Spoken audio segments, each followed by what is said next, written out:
Crash అయిపోయింది. Market crash అయిపోయింది. Market crash అయిపోయింది. ప్రజెంట్ ఉన్న మార్కెట్ కండిషన్లో ఈ మిస్టేక్స్ చేసినాం అనుకో, నీ క్యాపిటల్ అంతా వైపౌట్ అయిపోద్ది. First, buying the dip blindly. ఒక స్టాక్ హై నుండి 50% ఫాల్ అయిందనుకో, వెంటనే బై చేయకు, ఎందుకంటే ఇంకా ఫర్దర్గా ఫాల్ అయ్యే ఛాన్స్ ఉంటుంది.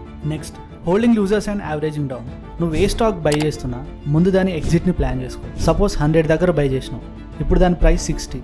నువ్వేం చేస్తావు? డిస్కౌంట్లో ఉందని బై చేస్తావు, లేదంటే మళ్ళీ 100కి వస్తుందిలే అని హోల్డ్ చేస్తావు. ఇవి చాలా blunder mistakes. Never risk more than 1% of your portfolio on a single trade. నీ దగ్గర 1 lakh ఉంటే రిస్క్ పర్ ట్రేడ్ మ్యాక్స్ 1000 ఉండాలి, అంతే. And last, ignoring cash. So ముందు చెప్పిన మిస్టేక్స్ చేయకపోతే నీ దగ్గర క్యాష్ అవైలబుల్ ఉంటుంది. క్యాష్లో ఉండడం కూడా ఒక పొజిషనే. మార్కెట్ హై నుండి 26% ఫాల్ అయింది. నువ్వు ఈ టైంలో ఏ పొజిషన్ తీసుకోలే అనుకో, అప్పుడు నీ రిటర్న్స్ 0%.